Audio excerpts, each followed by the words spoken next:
This is TWiT. The DMCA, the NFL, the NBA, and Ultimate Fighting Championships want to rewrite the law because those DMC takedowns are just not fast enough. The problem is, of course, people are stealing live streams. Good luck. Yeah, good luck. And once the live stream's streamed and you've watched the show, it doesn't matter if you get a takedown, right? The DMCA does say it should be processed expeditiously. But what is expeditiously? In a letter to the U.S. Patent and Trademark Office from last week, the NFL, NBA, UFC urged the government to change expeditiously to instantaneously or near instantaneously, which is, I mean, already you got a problem with DMCA takedowns because they're so quick on YouTube and other places. You have no chance. You can't defend yourself. They just take it down. If it's instantaneous, they absolutely can't defend yourself, right? Yeah, I mean, they're also notoriously dumb. There's been more than a few cases of people being issued with takedown notices for stuff they've created themselves. It's just, the idea. It's tricky too. I mean, I've actually had to issue some, weirdly enough, for your which books? I appreciated. No, weirdly enough. So I made shirts based on stuff from my books, and I had a couple of those, like, print any. Is that one behind sites. you there over your left shoulder? Is that? That is not. No, Oh, but it looks like a was Burning funny. Man logo. Actually, is that your burner shirt? Which one? Here? That black T-shirt. No, the black T-shirt. That's a blanket actually. Oh, that's one of Jason's incomparable. Oh, it's blankets. the robot. It's the robot. Yeah. I thought there was the Burning Man X there. Okay. I made some shirts, and I honestly, I don't sell very many of them. I've sold maybe a couple hundred over like the last 5 or 7 years. But people, all those like T-shirt mills, people would just like scrape stuff, and I honestly think the biggest reason to end up doing it is because like. Marquise Brownlee wore one of my shirts on one of his streams once. Nice. And I think I literally found it like as like, oh, it's a Marquise Brownlee shirt. I'm like, no, that's not. It's my shirt. I made that shirt.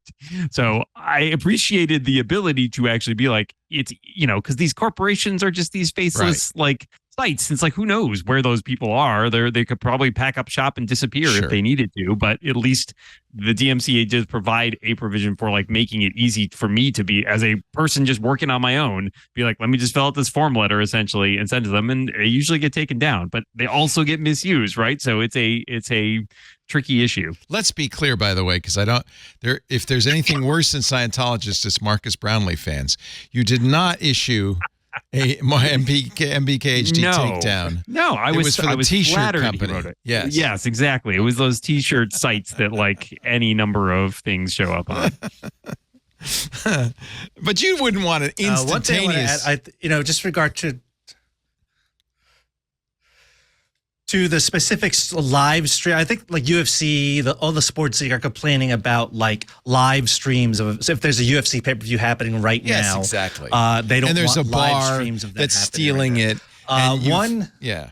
Sure.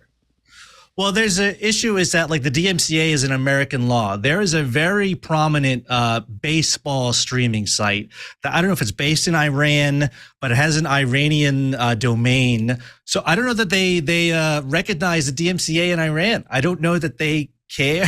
So it's like they're complaining about like, oh, these sites and these live streams, they're hosted overseas. Like I don't know if a Belarusian guy is like gonna care about an American. What do you do? Like I don't know. Yeah.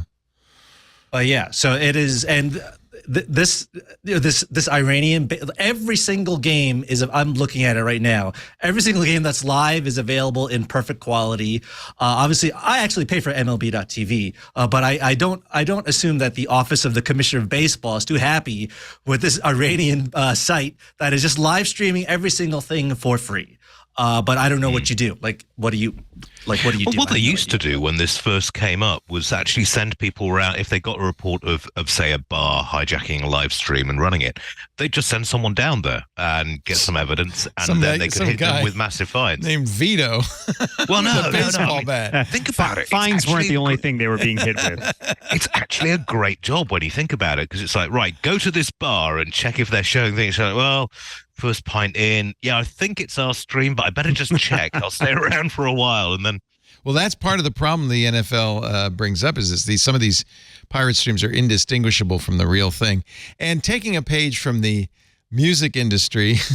They say the global sports industry is losing up to $28 billion in potential annual revenue. Right. They just made it up a I'm number. guessing potential and up to are the Up keywords to, in yes. there. I have also lost up to $28 billion. Yeah, exactly. In potential revenue. Potentially, yes. Really hard on me. Let me tell you. Those T-shirt, do not. So I could have sold a gazillion of them. Oh.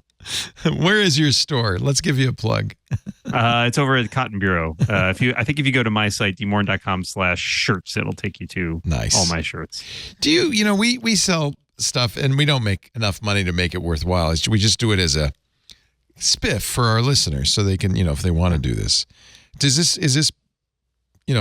don't want to get into your finances, but is it worthwhile? I mean, modestly at times, it's fun to do. I enjoy it. Like you can see That's up there the thing. actually that Micah Sargent and I have our Clockwise shirt over to. I see that. Yes, we put up. Yeah, so it's fun to do. We just wanted something for the fans, and it's for the fans. That's really that's why we. It's not do a it. moneymaker. No. Although I'm really liking this little Commonwealth insignia. Oh yeah, I wear that on my on my that. lapel when I go to cons. So. That's pretty cool.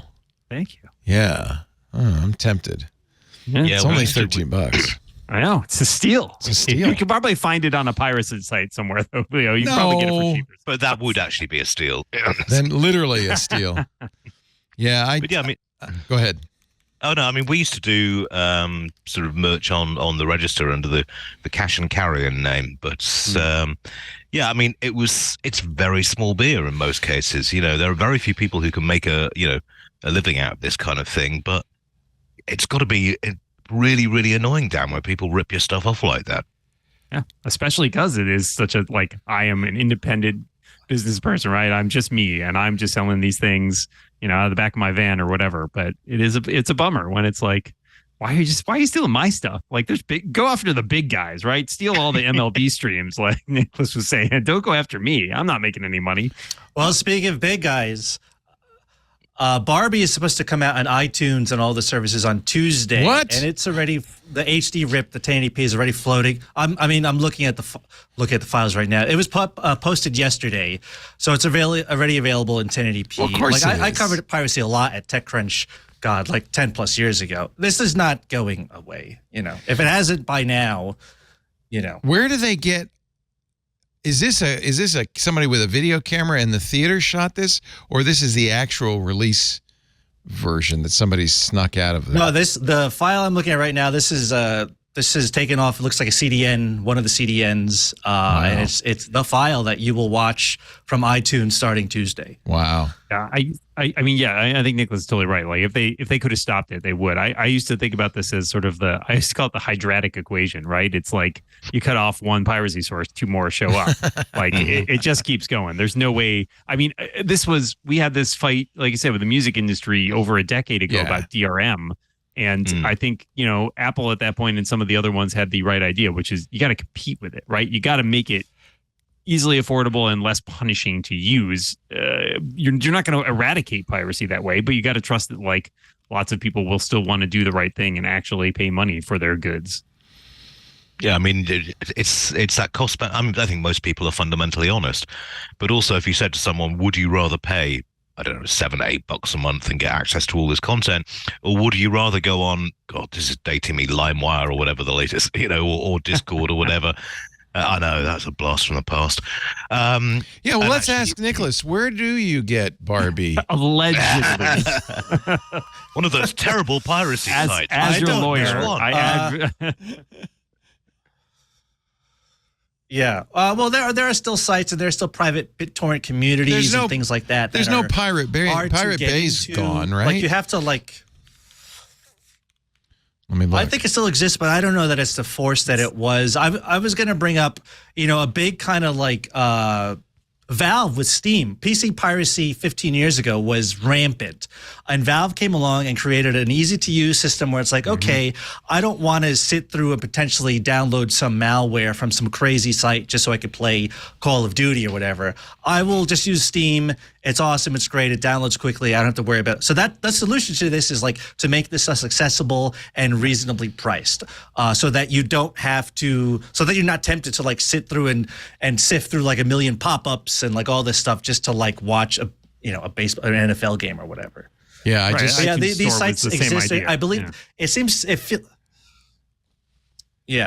feels smaller than it was. It feels like, when the Pirate Bay, again, like 15 years ago, like everyone was like, it felt like it was much more mainstream. Today, it feels like much more focused and much smaller communities. Like to get into some of these like private BitTorrent sites, you have to pass tests. You have to be interviewed.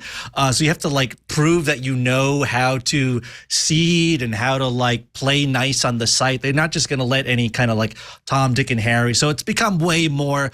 So that like the average person is not going to do that. The average person is not going to take an interview to join a piracy site. Like that's not happening. Yeah. So these are kind of the dedicated people who really, for whatever reason, really want. And they're arguable. They're like, okay, these files are not accessible anymore. We have like this version of this album is no longer available on Spotify, but we have it here on the site. So there are like arguments for it.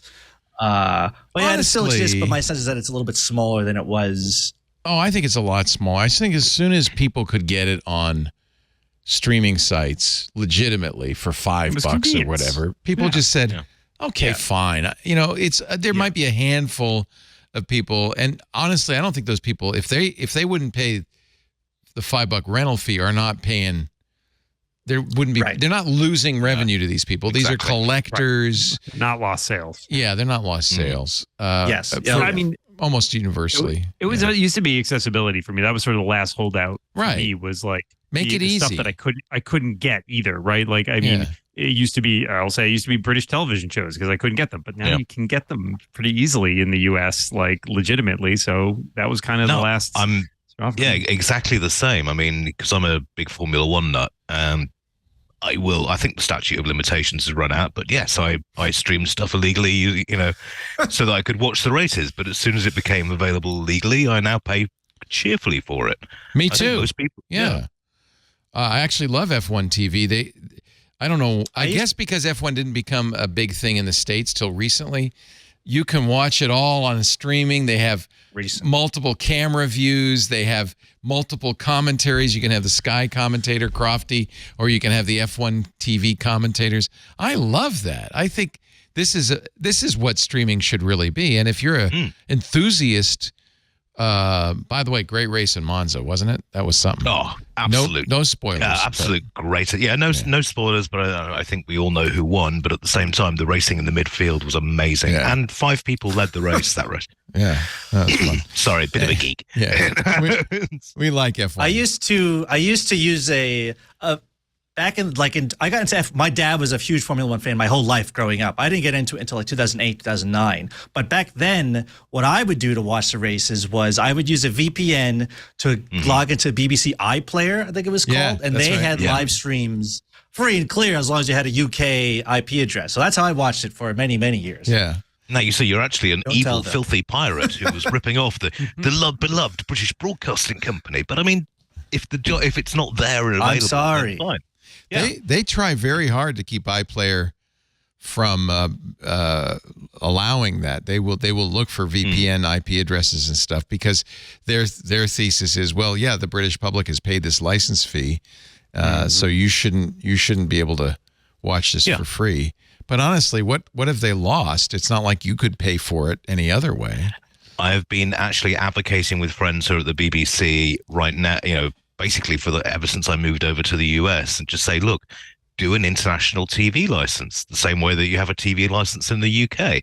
People, I can think of millions of expats who would probably yes. Well, they have BritBox. That's kind of what BritBox is. Yeah. I pay for BritBox. Yeah, me too. That's not iPlayer. It's not, I would like to see every episode of QI and stuff, and you can't. But, No, I know. They do have the complete League of Gentlemen, though. So, now we're talking. Yeah. But yeah, I mean, if you make it available, I have one funny. Sorry. No, I was just saying, I have one funny Formula One anecdote. In 2011, I interviewed who was Sebastian Vettel. Oh, Vettel. And I was at News Corp at the time. And yeah, Vettel. And he this was in New York, and he was like, I love coming to New York because nobody knows who I am. So I could just I can go to a restaurant, I could walk around, and nobody bothers me. Could that happen today? Do you think Verstappen could walk around Manhattan today and no one would recognize him? No, I don't think mobbed. so. Yeah. But that's Johnny Carson used to go vacation in France because nobody knew who the hell Johnny Carson was because they didn't have the Tonight Show in Europe. But now we live in a global world, and everybody knows who Max Verstappen is.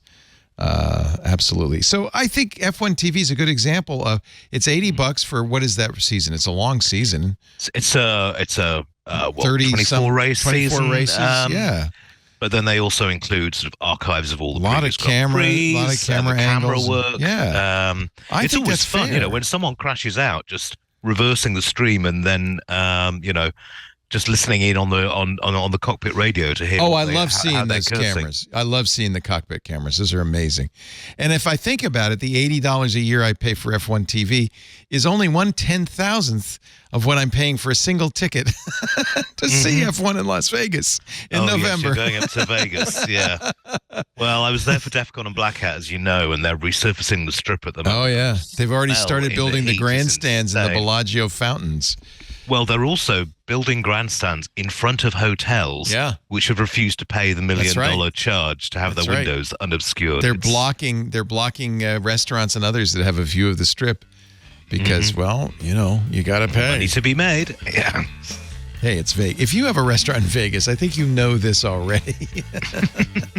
Hey, I'm Rod Pyle, editor-in-chief of Ad Astra Magazine, and each week I join with my co-host to bring you This Week in Space, the latest and greatest news from the final frontier. We talk to NASA chiefs, space scientists, engineers, educators, and artists, and sometimes we just shoot the breeze over what's hot and what's not in space, books, and TV. And we do it all for you, our fellow true believers. So whether you're an armchair adventurer or waiting for your turn to grab a slot in Elon's Mars rocket, join us on This Week in Space and be part of the greatest adventure of all time.